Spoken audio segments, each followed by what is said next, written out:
شاید اس کے ذلیل ہونے سے وہ خوش ہوتا تھا، تبھی تو اسے رات میں اس نے بیوقوف بنایا کہ کل اس کا مسئلہ حل ہو جائے گا، اور آج اس کے اٹھنے سے پہلے ہی وہ کمرے سے غائب تھا۔ آج پہلی بار ایسا ہوا تھا کہ وہ اٹھنے کے بعد اس کے لوٹنے کی منتظر تھی۔ گھڑی کی سوئیوں کو 7 کا حصہ پار کرتے دیکھ اسرا لم بھیجتے ہوئے تیار ہو کر نیچے آ گئی تھی۔ شاید آج کا دن اس کی زندگی کا بدترین دن ہونے والا تھا۔ وہ کبھی کسی بھی امتحان میں فیل نہیں ہوئی تھی، اور شاید آج بری طرح فیل ہونے والی تھی۔ اس کی آنکھ سے ایک آنسو ٹوٹ کر اس کے شفاف گال پر گرا تھا اور اس کی ظاہر سے بدگمانی مزید بھری تھی۔ السلام علیکم بی بی، میں آپ کو ہی اٹھانے آ رہی تھی۔ بیگم صاحبہ نے کہا ہے کہ پہلے آپ کھیر تیار کریں گی اور پھر سب کے لیے ناشتہ۔ اور میں سے بیگم کے کمرے سے باہر نکلتی ملازمہ کی نظر آخر والی سیڑھی پر کھڑی اسرا پر پڑی تھی، جو جانے کہاں کھوئی ہوئی تھی۔ لائٹ سی گرین اور آف وائٹ کلر کے جدید لباس میں ملبوس لمسے بالوں کو آدھا کیچن میں مکید کیا اور آدھا کھلا چھوڑے ہوئے بغیر کسی میک اپ کے نکھری سے بہت پیاری لگ رہی تھی۔ ملازمہ نے پسندیدگی بھری نظروں سے اسے دیکھا تھا، جبکہ اس کی آنکھوں میں آنسو سے شدید حیرت ہوئی۔ اس نے اس کے قریب آتے ہوئے اپنی حیرانی چھپاتے ہوئے مدب سے لہجے میں رمیسا بیگم کا پیغام سنایا تھا۔ وعلیکم السلام، آپ مجھے بتا دیں کہ کون سی چیز کہاں پڑی ہے، اور ہو سکے تو میری تھوڑی سی مدد بھی کر دیں۔ اسرا نے نامحسوس انداز میں اپنی آنکھیں صاف کی تھیں، جبکہ جانے کہ اس خیر کی اس حرکت پر اس کا دل ہر چیز سے چاٹ ہو گیا تھا۔ وہ اس کا تماشا بنوانا چاہتا تھا، تبھی خود یہاں سے غائب تھا۔ اسرا نے ضبط سے سر جھٹکا۔ میں نے سارا سامان پہلے ہی نکال کر رکھ دیا بی بی جی، آپ دیکھ لیں۔ بیگم صاحبہ نے مجھے ٹیرس کی صفائی کرنے کا کہا ہے تو معذرت، میں آپ کی مدد نہیں کر سکتی۔ ملازمہ نے کچھ شرمندگی سے کہا۔ وہ اس پیار لڑکیوں کو یہ بتا کر اس کا دل نہیں توڑنا چاہتی تھی کہ رمیسا بیگم نے اسرا کی مدد کرنے سے سختی سے منع کیا تھا اور دوسرے کام پر لگایا تھا۔ اسرا اس کی بات سمجھتی مبہم سا مسکرائی تھی اور سر اس بات میں ہلاتی کچن کی جانب بڑھ گئی۔ ملازمہ اس کے کچن میں جاتی سیڑھیاں چڑھتی اوپر کی جانب بڑھ گئی۔ اسرا نے کچن میں داخل ہو کر ایک نظر شیلف پر پڑی ترتیب شدہ چیزوں کو دیکھا تھا۔ وہ چولہے پر ہلکی آنچ پر پکتے دودھ کو، پاس ہی بھیگے ہوئے چاول پڑے دیکھے تھے۔ اسرا انہیں دیکھتی کچھ پل سوچنے لگی۔ اسے اس وقت یہ کھیر بنانا دنیا کا مشکل ترین کام لگا۔ وہ ایک سر سانس خارج کرتی، خود کو ریلیکس کرتی، اپنے سر پر اوڑھے بڑے سے آف وائٹ دوپٹے کو گلے میں ڈال کر پیچھے سے ہلکا سا گرہ لگاتے ہوئے ایپرن پہن کر چولہے کی جانب بڑھی تھی۔ وہ ہار نہیں مان سکتی تھی، کوشش تو اسے کرنی تھی، باقی نتیجہ جو بھی ہوتا وہ اسے اس کے بارے میں سوچنا نہیں چاہتی تھی۔ اسے کیبن سے ایک نارمل سائز کا برتن نکالا اور اسے دوسرے چولہے پر رکھتے ہوئے فریج سے دودھ نکال کر برتن میں ڈالا اور دوسرے چولہے پر چاولوں کو ابالنے کے لیے پانی رکھ دیا۔ وہ اپنی سمجھ کے مطابق اسے بنانے لگی۔ اسے اجزاء تو یاد تھے، مگر ان کا استعمال اور طریقہ نہیں پتہ تھا۔ اسے اس مشکل کام میں آدھا گھنٹہ گزرا تھا جب لان کی جانب کھلتا کچن کا دروازہ نوک ہوا۔ اسرا نے حیرانی سے اس جانب دیکھا۔ یہ دروازہ زیادہ تر بند ہی رہتا تھا، سردیوں کے موسم کی وجہ سے کچن کی کھڑکیاں بھی بند رہتی تھیں۔ اسرا یوں ہی ہاتھ میں چمچہ تھامے دروازے کی جانب بڑھی تھی اور ماتھے پر 2 بل ڈالے کچھ سوچتے ہوئے سن کھول دیا۔ اپنے سامنے اس شخص کو دیکھ اسرا کا جیسے سارا کا سارا غصہ لمحوں میں اود آیا تھا، اور اس کے اندر داخل ہونے سے پہلے غصے سے دوبارہ دروازہ بند کرنے لگی جب سائن نے اس کا ارادہ بھانپتے جلدی سے اپنا وائٹ جوگرز میں مکید پاؤں دروازے میں پھنسایا اور اس کی جھٹکے سے ایسا کرنے سے روکتا ہوا اندر داخل ہوا اور اپنے پیچھے دروازہ بند کیا۔ یہ لمحوں میں ہوا تھا۔ آپ کیوں آئے؟ آپ یہاں جائیں یہاں سے، اسرا نے غصے سے اپنے ناک کے نتنے چلاتے ہوئے کہا، جانے والی نظروں سے اسے گھورتے ہوئے کہا۔ سائن نے بہت حیرانی سے اس کا خود سے یوں ناراض ہونا دیکھا تھا۔ وہ اسے ناراض تھی، اس کی منتظر اسے سمجھ نہ آیا، جبکہ اسرا کا یہ انداز بہت انوکھا، بہت پیارا تھا۔ وہ گلے میں لاپرواہی سے دوپٹے پر ایپرن باندھے اس کی موجودگی کا اثر لیے بغیر پرسکون تھی۔ اس کے انداز میں اطمینان تھا۔ وہ اس کے گلابی ہوتے چہرے سے بمشکل اپنی نظریں ہٹا پایا تھا۔ اسرا عالم نے انداز دن بہ دن اسے حیران کر رہے تھے۔ میرا گھر ہے، میں جہاں مرضی جاؤں، تم سے اجازت لینے کی ضرورت نہیں مجھے۔ سائن کا انداز پار تھا۔ وہ مشکل خود کو کمپوز کرتا ہوا کندھے اٹھا کر لاپرواہی سے بولا تھا اور اس کے طیش میں مزید اضافہ کر گیا۔ اسرا نے اس کے انداز پر اپنے دانت پیسے تھے۔ زہر ہی تو لگتا تھا اسے یہ شخص۔ وہ ڈٹائی سے اپنی راستے سے ہٹاتا دندناتا ہوا پورے کچن کا معائنہ کرتے ہوئے آخر پر اس کے چولہے پر چڑھائی کھیر کی جانب بڑھتے ہوئے اجازت لیتے ہوئے بے یقینی سے دیکھنے لگا۔ اسرا کو اس کی نظروں سے کچھ غلط ہونے کا احساس ہوا تھا۔ وہ اپنے غصے کو ایک طرف کرتی، اپنی گھبراہٹ کو چھپاتی اس کی جانب بڑھی تھی، جبکہ اسے اپنے چہرے پر فکر تھی۔ کیا ہوا، صحیح نہیں لگ رہی؟ اسرا نے اس کے قریب آتے ہوئے ایک نظر چولہے پر پکتی اپنی کھیر کو دیکھتے ہوئے پوچھا۔ وہ تو کھیر تیار کر چکی تھی۔ سائن نے اس کے ہاتھ سے چمچہ لے کر ایک دفعہ اس کھیر میں گھمایا تھا، جو کہ کھیر کے علاوہ کچھ بھی ہو سکتا تھا، مگر اسے کسی صورت کھیر نہیں کہا جا سکتا تھا۔ چاول سمیت پستے اور بادام بھی دودھ میں تیر رہے تھے۔ سائن نے ایک نظر افسوس سے اپنی ذہین بیوی کو دیکھا۔ اسرا اس کی سوچ سے زیادہ پھوڑ تھی۔ تم ایسی کھیر کھاتی ہو؟ اس کی سوالیہ نظریں خود پر پاتے سائن نے افسوس سے پوچھا تھا، اور اس برتن کو چولہے سے اتار کر وہ سنک میں رکھ چکا تھا۔ اسرا نے حیرانی سے اپنی محنت کو یوں پھینکتے دیکھا تھا۔ بس مکس نہیں ہوئی اچھے سے، باقی ٹیسٹ تو شاید ٹھیک ہو۔ اسرا نے افسوس سے کہا، کسی کام کی نہیں ہو تم، بس بدتمیزی کروا لو تم سے۔ سائن کا انداز ڈانٹنے والا تھا۔ اسرا کا منہ اس بےعزتی پر مزید پھولا۔ وہ پھر سے کسی نالائق اسٹوڈنٹ کی طرح باتیں سنانے لگا تھا، جس پر اسرا کا چہرہ خود بخود سرخ ہونے والا تھا۔ اس نے کھا جانے والی نگاہوں سے اسے چوڑی پشت کو گھورا تھا، جو کہ اسکن ٹراؤزر پر فل وائٹ شرٹ میں ملبوس، پیروں میں وائٹ جوگرز پہنے یقیناً جاگنگ سے واپس آیا تھا۔ ظاہر اب دوبارہ سے خود کھیر بنا رہا تھا۔ اس کی ساری خوبیوں میں ایک خوبی یہ بھی تھی کہ کھانا بنانا اس کے بائیں ہاتھ کا کھیل تھا۔ اسے صرف پاکستانی کھانے ہی نہیں بلکہ چائنیز اور اٹیلین ڈشز بھی بنانی آتی تھی۔ اس نے کھانا بنانا ہاسٹل میں سیکھا تھا، جبکہ اس کے بعد وہ کچھ عرصہ تک گھر میں چھٹی کے دن کوکنگ کیا کرتا تھا، مگر پچھلے کچھ مہینوں سے اس کی روٹین بہت ٹف ہو گئی تھی۔ اس کے لیے اپنا یہ شغل پورا کرنے کا وقت ہی بہت کم ملتا تھا۔ پہلے سے چولہے پر پڑا پکتا ہوا دودھ، جو کہ یقیناً ملازمہ نے کھیر بنانے کے لیے ہی پہلے سے کرنے کے لیے رکھا ہوا تھا، اس نے اسے استعمال کیا۔ اسرا کو منہ پھلائے خود کو گھورتا پا کر اس نے اسے ہر چیز نوٹ کرنے کا کہا تھا تاکہ اگلی دفعہ وہ خود بنائے۔ اسرا بظاہر تو پریشانی پر بڑھ ڈالے، مجبوری میں اس کے پاس کھڑی اس کی بتائی گئی چیزیں اسے لا کر دیتی، اس کی ہیلپ کری تھی، جبکہ اندر سے وہ دل سے اس کی طرف متوجہ تھی۔ وہ بہت ذہین تھی، چیزوں کو بہت جلدی پک کر لیتی تھی۔ اگر ایک دفعہ اسے یوٹیوب پر کھیر کی ریسپی دیکھنے کا موقع مل جاتا تو بہت اچھی کھیر بنا لیتی۔ اتنا تو اسے خود پر اعتبار تھا۔ ساحر بڑی مہارت سے کھیر بناتے ہوئے کے ساتھ ساتھ ایک شیلف سے سمیٹ رہا تھا۔ اسے صفائی پسند تھی۔ اسرا کی نگاہیں اس کے مضبوط شفاف بے داغ ہاتھوں پر ٹکی تھی جو کہ بڑی مہارت سے شیلف پر گرا دودھ کپڑے سے صاف کرتا ہوا اسے کلین کر چکا تھا، اور یوں ہی چلتے پھرتے اس نے سنک میں پڑے برتن بھی دھو کر واپس کیبن میں رکھ دیے تھے۔ کچن کی صفائی کو دیکھ کر لگتا ہی تھا کہ یہاں کسی مرد نے کام کیا ہے۔ اس کی نفاست پسند طبیعت سے وہ متاثر ہوئے بغیر نہیں رہ سکی تھی۔ تقریباً آدھے گھنٹے بعد کھیر تیار تھی۔ آخر پر روسٹ کیے ہوئے ڈرائی فروٹس اس میں شامل کر کے اس نے اسرا کو اسے ٹھنڈا ہونے کے بعد ڈش آؤٹ کرنے کا کہا تھا، اور خود کچن سے جانے لگا جب اس لڑکی کی آواز اپنی پشت پر سنائی دی۔ اگر کھیر اچھی نہ بنی تو؟ اسرا کا انداز سراسر اس کی قابلیت پر شک کرنے والا تھا۔ وہ دونوں بازو سینے پر باندھے سپاٹ چہرے سے پوچھ رہی تھی۔ گھریالے بالوں کی شریر لٹیں اس کے کیچر سے آزادی ملتے ہی اس کے چہرے کو چھونے لگی تھی، جبکہ وہ گلے میں لاپرواہی سے دوپٹہ لیے پورے اعتماد کے ساتھ اس کے سامنے کھڑی تھی۔ اسرا کی لا علمی تھی تو اپنے دوپٹے کو بے نیازی سے گلے میں ڈالے بھولی ہوئی تھی، ورنہ تو اسے ہمیشہ اپنے دوپٹے کا خیال رہتا تھا۔ اور اگر اچھی بنی تو مجھے کیا ملے گا؟ سائے نے سوال کے بدلے سوال کیا تھا، جبکہ اس کا انداز سنجیدہ تھا۔ وہ ایک ابرو اچکاتے ہوئے اسے دیکھ کر پوچھ رہا تھا جس نے لاپرواہی سے اپنے لمبے گھنگریالے بال پشت پر کھلے چھوڑ رکھے تھے، اور اس کی جان ان حسین زلفوں کی خوبصورتی سامنے والوں کو خود میں الجھنے پر مجبور کر دیتی تھی۔ یہ تو بعد میں پتہ چلے گا، کبھی کوئی کام بغیر کسی غرض کے بھی کر لیا کریں۔ آپ ہر وقت سودا بازی کرتے ہوئے تھکتے نہیں؟ مطلب انسان کو اتنا مطلبی بھی نہیں ہونا چاہیے۔ اس کے بعد پرسرا نے بیزاری سے آنکھیں گھما کر سپاٹ چہرے سے پوچھا تھا۔ اس کی بادامی آنکھوں میں ساحر کو اپنے لیے بدگمانی نظر آئی۔ کیوں، میں نے کیا فلاحی ادارہ کھول رکھا ہے جو تم جیسوں کی مفت میں مدد کروں؟ اتنا سستا سمجھ رکھا ہے مجھے؟ میرا وقت بہت قیمتی ہے جس میں سے میں نے تم پر اپنا 1 گھنٹہ صرف کیا ہے، اس کی قیمت تو میں لوں گا۔ بی ریڈی، ناراض سے لہجے میں چٹک کر کہتا اس پر ایک اچٹی نگاہ ڈالتا وہ سر جھٹک کر باہر نکل گیا۔ اس نے اس کی مدد کی تھی، مگر مجال تھا جو یہ لڑکی شکریہ جیسے لفظوں یا مینرز سے واقف ہوتی۔ کرافٹ آفیسر، اس کے یہ باتیں سنا کر جانے پر اسرا نے اس کی پشت کو گھورتے ہوئے جل کر کہا تھا۔ اسرا کو لگتا تھا جیسے دنیا جہان کا سارا ایٹیٹیوڈ اس انسان میں تھا جو کہ 1 منٹ میں اس کی بے عزتی کر کے رکھ دیتا تھا۔ وہ سر جھٹکتی ہوئی زیر لب بڑبڑائی تھی اور کھیر کی جانب متوجہ ہوئی جس میں سے ہلکی سی بھاپ اڑ رہی تھی۔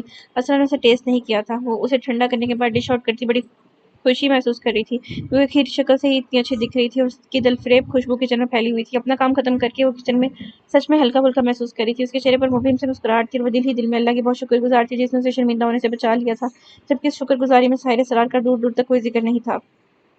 اس کے کچن سے نکلتے ہی باہر کھڑے ملازم کچن میں داخل ہوئے تھے اور تیزی سے ناشتہ بنانے لگے کیونکہ ان کے پاس وقت بہت کم تھا۔ 1 گھنٹے میں سب تیار کرنا تھا۔ اسرا تو اپنا کام ختم کر کے مسکراتی ہوئی لان کی جانب باہر نکل آئی اور ایک جانب رکھے بڑے سے پنجرے میں قید اپنے خرگوشوں کی جانب بڑھی تھی جو کہ اسے حاشیے نے گفٹ کیے تھے۔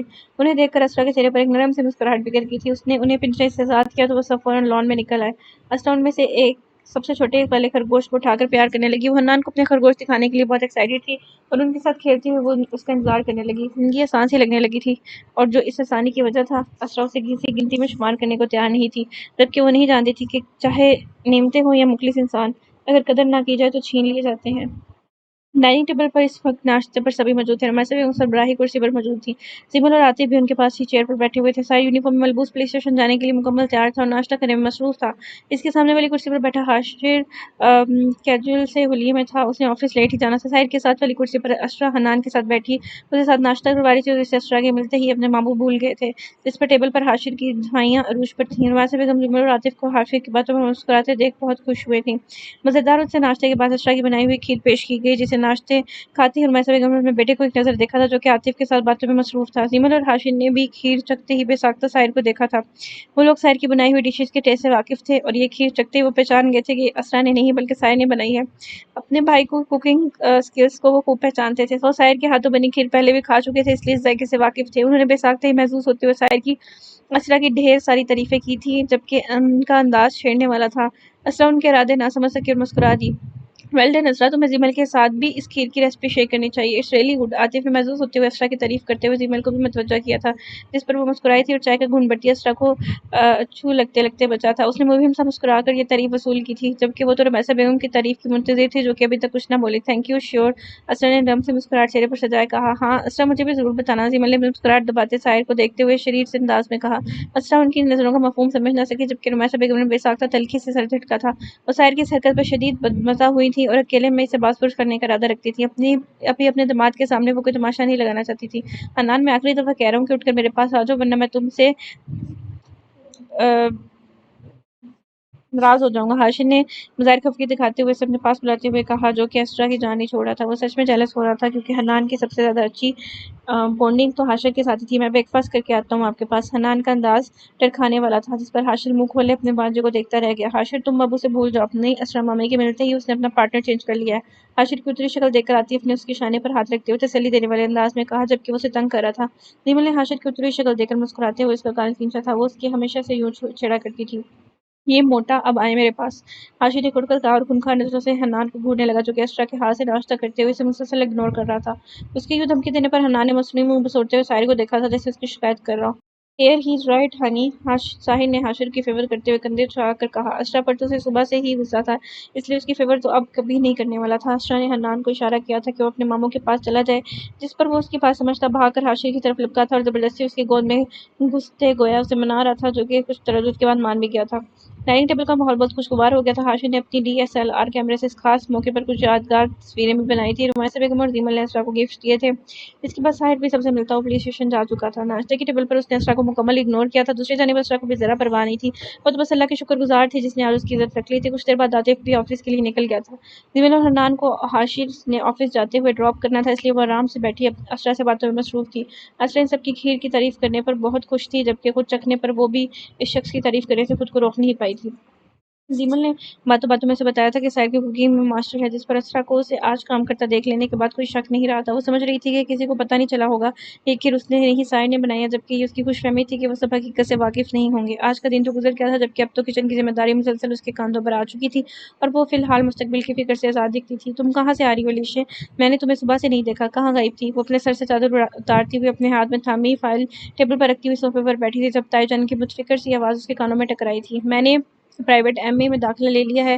تائی جان اپنے دوست کے ساتھ اس کے فارم جمع کروا کے آئی ہوں. علیشا نے تھکے تھکے سے لہجے میں انہیں بتایا. اس کے چہرے کی رونق تو جیسے کہیں غائب ہو گئی تھی. ہر وقت گھر میں بند ٹھن کر رہنے والی علیشا اب سادگی میں گھر میں پھرا کرتی تھی. یہ اچھا کیا تم نے بیٹا. مجھ سے پیسے لے جاتی تمہارے کام آ جاتے. تائی جان نے نرمی سے اس کے پاس بیٹھتے ہوئے اس کے مرجھائے ہوئے سے چہرے کو دیکھ کر کہا. انہیں اپنا آپ علیشا کا مجرم لگتا تھا. حازم نے انہیں پورے خاندان میں ذلیل کروا دیا تھا. علیشا کے ماں باپ کے 3-4 بار تائی جان اور تائی جان سے لڑائی ہو چکی تھی. وہ لوگ حازم کو غیر موجودگی کا سوال کرتے تھے جن پر ان کے پاس کوئی موزوں جواب نہیں تھا. سب سے زیادہ حیران تو علیشا کی خاموشی پر تھی کیونکہ علیشا کی طبیعت واویلا مچانے والی تھی. جانے وہ کیسے اور کیوں اب تک خاموش تھی. اس کی ضرورت نہیں تائی جان. میں نے ابو سے لے لیے تھے. وہ بغیر انہیں دیکھے اسپاٹ لہجے میں بولی تھی. تم نے سبحان سے پیسے کیوں لیے بیٹا. اب تمہاری شادی ہو گئی ہے اور تم ہماری ذمہ داری ہو. ایسے اچھا نہیں لگتا. تائی جان کا انداز سمجھانے والا تھا. علیشا نے ان کی بات پر انہیں دیکھا تھا. مجھے اب کچھ بھی برا نہیں لگتا تائی جان. میں پیسے ابو سے لے لوں یا آپ سے ایک ہی بات ہے. ذمہ داری کا نام مت لے تائی جان. گھر کی ہی بات ہے. وہ بغیر ناراض ہوئے عام سے لہجے میں کہتی اپنی فائل اور چادر اٹھاتی اپنے کمرے کی جانب بڑھ گئی. تائی جان کو اس کے لہجے میں ڈھیر سارے شکوے محسوس ہوئے تھے جسے وہ زبان پر لانا نہ چاہتی ہو مگر جیسے اس پر اس کا اختیار نہ ہو. تائی جان اپنی اولاد کی بے پرواہی پر کٹ کر رہ گئی. جانے وہ کون سا بزنس کرنے گیا تھا جس نے وہاں جا کر ایک بھی بار گھر فون کرنا لازم نہیں سمجھا تھا. دوسری جانب علیشا کے نیچر میں آتی تبدیلی انہیں خوف زدہ کرتی تھی کیونکہ وہ ایسی نہیں تھی جیسی ہوتے جا رہی تھی. دوپہر کے وقت لان میں ہر سو بکھری نرم گرم سی دھوپ بہت بھلی لگتی تھی. گیٹ کے پاس معمول کے مطابق گارڈز لرز اپنی ڈیوٹی کر رہے تھے. لان کی ایک طرف مالی پودوں کی کان چھڑ کر رہا تھا. دوسری جانب شیڈ پر وہ دونوں بیٹھے تھے. رافع آج کافی دنوں بعد یہاں آیا تھا اور آتی اسرا کی ڈھیر ساری خفگی کا سامنا کرنا پڑا جس پر وہ مشکل کان پکڑ کر معافی مانگتے ہوئے اسے منا پایا تھا. وہ اسے کیا بتاتا کہ اس کا شوہر اسے سانس بھی نہیں لینے دیتا تھا. ہر وقت کام میں الجھا کر رکھتا تھا. رافع کو اسرا کے چہرے پر چاہ کر بھی کوئی اضطراب پچھتاور اور بے آرامی نظر نہیں آئی تھی بلکہ اس نے نوٹ کیا کہ اس کی ترجیحات بدل گئی ہیں. اس کی باتیں بدل گئی ہیں جبکہ ساحر کے بارے میں اس کی سوچ ہنوز وہی تھی.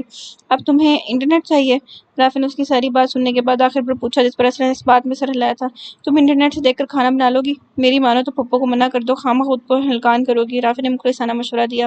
اب آپ میری قابلیت پر شک کر رہے ہیں. اسرا نے اس کی باتوں پر خفگی کا اظہار کرتے ہوئے کہا جس پر رافع نے ہار مانتے ہوئے اس کی بات مان لی تھی اور اس کا موبائل پکڑ کر اس کی سیٹنگ تبدیل کرنے لگا جس پر ملازمہ ٹرالی میں چائے سمیت لوازمات کے لیے لان میں داخل ہوئی. ملازمہ نے اسرا کی صبح بنائی گئی کھیر کانچ کی پیالی میں نکال کر اسے دی اور چائے وغیرہ سرو کرتے ہوئے وہاں سے چلے گئی. رافع نے موبائل کی سیٹنگ کرتے ہوئے اسے اسرا کے حوالے کیا اور اس کی عید کی جانب متوجہ ہوا جس کے بارے میں اسے اسرا بتا چکی تھی کہ اس کی بنائی گئی کھیر سب کو بہت پسند آئی تھی. یہ تم نے بنائی ہے. رافع نے پہلا چمچ لینے کے بعد بے یقینی سے اسرا کو دیکھتے ہوئے مشکوک سے انداز میں پوچھا جس پر موبائل کی جانب متوجہ اسرا نے چہرہ اٹھا کر اسے دیکھا. Of course. اسرا نے تماز سے کہا جبکہ وہ اس کی نظروں میں نہ دیکھ سکی کیونکہ وہ کسی کی آنکھوں میں دیکھ کر جھوٹ نہیں بول سکتی تھی. میں میں نہیں مانتا۔ رافع نے کھیر کھاتے ہوئے مسکرا کر اس کی بات کی نفی کرتے ہوئے کہا، جبکہ اسرا کا جھوٹ وہ لمحوں میں سمجھ چکا تھا۔ اس کھیر کا ذائقہ وہ کیسے بھول سکتا تھا؟ ساحر ہمیشہ ڈرائی فروٹس کو ہلکا سا روسٹ کر کے کھیر میں شامل کرتا تھا، اور دوسرا وہ ہمیشہ گرینڈ کیے ہوئے شامل کھیر میں استعمال کرتا تھا، جس کے مجال تھا کہ کبھی اس کی کھیر کا ذائقہ بدلا ہو۔ اس کھیر کا پہلا چمچ لیتے ہی وہ پہچان گیا تھا۔ کیوں یہ آپ پولیس والوں کا ہر معاملے میں شک کرنا ضروری ہوتا ہے؟ ایک نارمل سی بات پر بھی 10 سوال نکال لیتے ہیں۔ اسرا نے رافع کے چہرے پر موجود معنی کیسی مسکراہٹ اور خود کو شوقی نگاہوں سے دیکھنے پر دانت پیس کر پوچھا، سیدھی طرح کیوں نہیں کہہ دیتی کہ یہ کھیر سر نے بنائی ہے؟ رافع کا انداز پختہ تھا، وہ نارمل سے لہجے میں کہتا اس کی خجالت کم کرنا چاہتا تھا۔ اسرا نے اس کے انداز پر ایک سرد سانس کھینچی تھی۔ ہاں انہوں نے بنائی تھی، مگر اب مجھے بھی بنانی آ گئی، اور پلیز آپ آنٹی کے سامنے نام مت لیجیے گا۔ اسرا نے مزید بحث کو ترک کرتے ہوئے سنجیدگی سے کہا، جس پر رافع کی مسکراہٹ بے ساختہ تھی۔ ویسے میں اللہ کے موضوع پر حیران ہوں، کہاں تم اور سر ایک منٹ میں ایک دوسرے کو برداشت نہیں کر سکتے تھے، اور اب کہاں ایک ساتھ کھیر بنائی جا رہی ہے۔ سر تمہیں فیورز دے رہے ہیں؟ کیا کہنے ہیں آپ دونوں کے؟ ہم نے تو آج تک نہ دیکھی ایسی محبت کہیں۔ رافع نے محظوظ کو نظروں سے دیکھتے ہوئے آخر پر حیرانی کا اظہار کرتے ہوئے کہا۔ اس کا انداز حظ اٹھانے والا تھا۔ لفظ محبت پر اسرا کا دل ایک پل کو رکا تھا۔ محبت، اور وہ بھی اسکرپٹ آفیسر سے؟ وہ کر ہی نہ لے، امپاسبل۔ اسرا نے تلخی سے سوچ کر سر جھٹکا تھا۔ آپ دیکھیں گے بھی نہیں، کیونکہ ایسا کچھ نہیں ہے۔ اسرا کا انداز اس کی بات کی سراسر نفی کرنے والا تھا، جبکہ وہ اپنی بات پر بہت پر اعتماد دکھائی دیتی تھی۔ رافع نے ایک لمحے کے لیے غور سے اسے دیکھا تھا، وہی ازلی پختہ لہجہ۔ وہ مبہم سا مسکرا کر سر جھٹک گیا۔ میں نہیں مانتا، یہی بات میں تم کچھ وقت بعد پوچھوں گا، مجھے امید ہے تمہارا جواب اور تاثرات مختلف ہوں گے۔ رافع بھی اپنی بات پر ہنوز قائم دکھائی دیتا تھا۔ اسرا نے اس کی بات پر کوئی جواب نہیں دیا تھا، اور چہرہ موڑ کر بائیں جانب دیکھنے لگی۔ سورج کی کرنیں کچھ اس کے چہرے کو چھو کر روشن کر رہی تھی۔ ان کے درمیان خاموشی کا ایک مختصر سا وقفہ آیا۔ تم اس شادی سے خوش ہو اسرا؟ کیا یہ سب تمہاری مرضی سے ہو رہا ہے؟ رافع کے لہجے میں اس کے لیے کنسرن تھا۔ میرے پاس شکایت کا آپشن نہیں ہے۔ ایک عرصہ ہوا اپنی مرضی سے زندگی گزارے۔ اسرا کے لہجے میں گہری سنجیدگی تھی، وہ افسردہ سے لہجے میں اسے دیکھتی بولی تھی۔ اس کے لہجے پر رافع کے دل کو کچھ ہوا تھا، وہ بے چین سا ہوا۔ تم نے سر سے شادی کیوں کی تھی؟ رافع کا لہجہ بے چین سا تھا۔ اتنا تو وہ بھی جانتا تھا کہ اسرا نے یہ شادی کسی مجبوری کے تحت ہی کی ہوگی، کیونکہ جس قدر وہ ساحر سے بدگمان تھی، یہ فیصلہ اس کے لیے سراسر ناقابل یقین تھا۔ اس جہنم سے آزادی حاصل کرنے کے لیے اسرا نے سنجیدگی بھر اسپاٹ چہرے پر نظر آتی اپنے لیے متفکری دیکھتے ہوئے کہا۔ اس کے بعد دامی آنکھوں میں تیزی سے نمی بھرنے لگی تھی۔ وہ مزید یہاں نہ بیٹھ سکی، اور مزید اس کے سوالوں کے جوابوں سے پختگی اندر کی جانب بڑھ گئی۔ رافع کی نگاہوں نے دور تک اس کا پیچھا کیا تھا۔ وہ بظاہر جتنی لاپرواہ بن رہی تھی، اتنی ہرگز نہ تھی۔ اس کا زخم، اس کی تکلیف اب بھی وہی کی وہی تھی۔ رافع نے بے ساختہ چیئر پر پیچھے کو سر گرایا تھا، اور اپنی تھکاوٹ سے بوجھل ہوتی آنکھوں کو بند کیا۔ دھوپ کی کرنیں اس کے چہرے پر واضح پڑنے لگیں۔ اس کا مطلب وہ جو سوچ رہا تھا وہ بالکل درست تھا۔ اپنے ذہن کو منفی سوچوں سے دور کرتا ہوا ٹیبل پر پڑا اسرا کا فون اٹھا کر اندر کی جانب بڑھ گیا۔ رومیسا بیگم سے ملنے کے بعد اس کا ارادہ اپنے فلیٹ جانے کا تھا۔ ساحر سے اسے کچھ لوگوں کی پروفائل ہیک کرنے کا ڈیٹا نکالنے کا کام دیا تھا۔ اسرا کو مکمل طور پر ساحر کے سپرد کر کے وہ خود کو ان کے معاملات سے پرے کر چکا تھا۔ ساحر اس سے زیادہ سمجھدار تھا، اور اسے اس کے فیصلوں پر اعتبار تھا، جس پر وہ اپنے دل کو مطمئن کرتا ہوا رومیسا بیگم کے پاس چلا گیا۔ وہ پچھلے 2 گھنٹے سے یہاں بیٹھا خوار ہو رہا تھا۔ واجد نے ایک ایس پی سے ملنے کا کہا تھا، جو کہ اب ڈیوٹی پر نہیں آیا تھا۔ حوالدار سے اسے پتہ چلا کہ وہ ایس پی باہر گیا ہے، تھوڑی دیر تک آ جائے گا، جبکہ وہ یہ بات پچھلے 2 گھنٹوں سے مسلسل سن رہا تھا۔ وہ لوگ اسے ٹرکھا رہے تھے۔ اس نے واجد کو کال کی تھی، جس نے اسے ہر حال میں ایس پی سے مل کر آنے کا کہا تھا، کیونکہ وہ اس معاملے میں ان کی مدد کر سکتا تھا۔ وہ ایس پی واجد کا بہترین دوست تھا، اس لیے اسے امید تھی کہ وہ انہیں خالی ہاتھ نہیں لوٹائے گا۔ حازم بگڑے تیوروں سے اس پولیس اسٹیشن میں بیٹھا بھگتا چکا تھا۔ اس کا بس چلتا تو اس پولیس اسٹیشن کو ہی آگ لگا دیتا، جہاں سوائے کہ ڈھیر عمر پولیس والے کے کوئی اسے جواب نہیں دے رہا تھا۔ وہ سب اپنے کاموں میں یوں مصروف تھے جیسے پورا شہر انہیں سے چلتا ہو۔ حازم نے سب کو دیکھتے ہوئے سر جھٹکتے ہوئے سوچا تھا، پولیس والوں کے بارے میں اس کے خیالات بھی بالکل اسرا جیسے ہی تھے۔ اسے اب لگنے لگا تھا جیسے وہ کانسٹیبل مسلسل جھوٹے بہانے بنا رہا ہے، اس لیے اس نے اس سے ڈول ٹوک بات کرنے کا فیصلہ کیا۔ اگر وہ کچھ لے دے کر بات مان جاتا تو وہ اسے پیسے دینے کو بھی تیار تھا۔ حازم پیشانی پر ڈھیروں ملسہ جائے اس کانسٹیبل کے سر پر پہنچا، جو کہ بیٹھا رجسٹر پر کچھ درج کر رہا تھا۔ وہ اسی ایس پی کے دفتر کے باہر بیٹھا تھا جس سے اسے ملنا تھا۔ تم لوگوں کو کوئی احساس بھی ہے کہ میں کب سے یہاں بیٹھا اپنا وقت ضائع کر رہا ہوں؟ کتنی قیمت ہے تمہاری اور تمہارے اس ایس پی کی؟ یہ سب چاہتے ہو نا تم لوگ، تبھی یوں انتظار کروا رہے ہو۔ مجھے پہلے ہی سمجھ جانا چاہیے تھا کہ تم لوگ بغیر پیسے کے کام نہیں کرنے والے۔ حازم کا انداز بہت ذلت آمیز تھا، اس کے لہجے میں غرور سا تھا، وہ جیسے اپنی فرسٹریشن کسی پل نکال دینا چاہتا تھا۔ تمیز سے بات کرو لڑکے، کہا نا جب صاحب آئیں گے تب ملاقات ہو جائے گی۔ اگر یہاں بیٹھ کر تمہارا اتنا ہی دماغ خراب ہو رہا ہے تو جاؤ یہاں سے، اپنا کام کرو، ہمیں بھی کرنے دو۔ کانسٹیبل نے اپنی جگہ سے کھڑے ہوتے ہوئے ناگواری سے کہا۔ اسے اس لڑکے کا یوں رعب جمانا اچھا نہیں لگا تھا۔ ہاں نظر آ رہا ہے مجھے تم لوگ کیا کام کرے اور یہ ڈرامہ کس لیے کرے ہو۔ سیدھی طرح شرافت سے اپنا قیمت بتاؤ، مجھے کیا چھوٹا بچہ سمجھ رکھا ہے؟ حازم نے غصے سے کھولتے ہوئے آنکھیں نکال کر پوچھا۔ اس کا انداز شدید برہم تھا۔ اس کانسٹیبل کو اس لڑکے کی دماغی حالت پر شک ہوا۔ تم ہم پولیس والوں کو رشوت دینے کی کوشش کر رہے ہو؟ صاحب کو پتہ چلا تو تمہیں الٹا لٹکا دیں گے۔ میں تم جیسے گالی کو اچھی سے جانتا ہوں۔ 4 پیسے جیب میں کیا آ جائیں دوسروں کو بے ضمیر ہی سمجھ لیتے ہو۔ کانسٹیبل نے بھی تب کر اسے گالی دیتے ہوئے اپنی بڑاس نکالی تھی۔